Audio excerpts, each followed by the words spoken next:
Engineer Zakir Hossain সরকার বিগত দিনে কুষ্টিয়া জেলা ক্লিন কুষ্টিয়া পক্ষ থেকে কাজ করে আসছে। একটা নমুনা আমরা দেখতে পাচ্ছি আমাদের এই ৮ নম্বর ওয়ার্ডে। জাতীয় বিএনপি জাতীয়বাদী দলের অবস্থান মোটামুটি ভালো। জেল জুলুম হামলা মামলার শিকার হয়েছে। আজকে আমাদের ভালো লাগছে, আমাদের সবারই ভালো লাগছে। মানুষ ভোট দিতে পারেনি, এখন বর্তমানে মানুষ স্বতঃস্ফূর্তভাবে ভোট দিতে পারছে। যেই উৎসব মুখর পরিবেশে ভোট দিচ্ছে, ছেলে মেয়ে অনেকেই হচ্ছে আসছে, কোনো বাধা বিঘ্ন নাই, হচ্ছে কোনো সমস্যা নাই, সুস্থ শৃঙ্খলা ভাবে ভোট দিতে পারছে সবাই। ইনশাআল্লাহ যদি সবাই ঠিকভাবে ভোট দিতে পারে, আমাদের ধানের শীষ বিজয় হবে ইনশাআল্লাহ। আমরা আশা করছি, এই আশা ব্যর্থ রাখছি ইনশাআল্লাহ। আপনারা সবাই আমাদের জন্য দোয়া করবেন, আমরা যাতে সফলভাবে নির্বাচনটা শেষ করতে পারি। এবং ইঞ্জিনিয়ার জাকির হোসেন সরকার বিগত দিনে কুষ্টিয়া জেলা ক্লিন কুষ্টিয়া পক্ষ থেকে কাজ করে আসছে। বিগত দিনে সে মানুষের কাজে লাগছে, প্রত্যেকটা সেবামূলক কাজে সে অ্যাক্টিভ আছে সবসময়। তার বিরতিহীন যেই পরিশ্রম, এই পরিশ্রমের ফসল আমরা জনগণের মধ্যে দিয়ে প্রকাশ পাবো ইনশাল্লাহ, এই আশা ব্যক্ত করছি।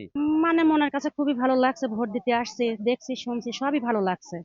মানুষ, বাংলার মানুষ স্বতঃস্ফূর্তভাবে আজকে ভোট দিচ্ছে, তারই একটা নমুনা আমরা দেখতে পাচ্ছি আমাদের এই ৮ নম্বর ওয়ার্ডে, কাঞ্চনপুর ইউনিয়নের ৮ নম্বর ওয়ার্ডে। সবাই নির্বিঘ্নে ভোট দিচ্ছে, কারোর কোনো সমস্যা এখন পর্যন্ত ঘটে নাই। কোনো দলের পক্ষ থেকে কোনো হিংসি মারামারি কাটাকাটি এই ধরনের কোনো পরিবেশ এখানে সৃষ্টি হয় নাই। আমি মনে করি শেষ পর্যন্ত আমার এই সেন্টারে সুষ্ঠু ভোট হবে। আমাদের মাঠের অবস্থা ভালো, জাতীয় বিএনপি জাতীয়বাদী দলের অবস্থা মোটামুটি ভালো। মানুষের ভেতরে যে আনন্দ আছে, এটা ভালো আনন্দই আছে, শতভাগ আনন্দ আছে, সব দিক থেকে ভালো। সব দিক থেকে আমরা আশাবাদী আছি, আমরা সব দিক থেকে ভালো আছি। আসলে আমরা আজকে 17 বছর পরে ইলেকশন আসছে, মানে আমরা স্বতঃস্ফূর্তভাবে ভোট দিতে পারছি, এটা আমাদের একটা আনন্দের বিষয়। আমরা 17 বছর ভোট দিতে পারিনি, যে জেল জুলুম হামলা মামলার শিকার হয়েছে। আজকে আমাদের ভালো লাগছে, আমাদের সবারই ভালো লাগছে। আপনারা দেখতে পাচ্ছেন একটা উৎসব মুখর পরিবেশে ভোট হচ্ছে। আমাদের মা বোন চাচা চাচি মুরব্বী সবাই যারা ছিল, তারা সবাই ভোট দিতে আসছে আর কি।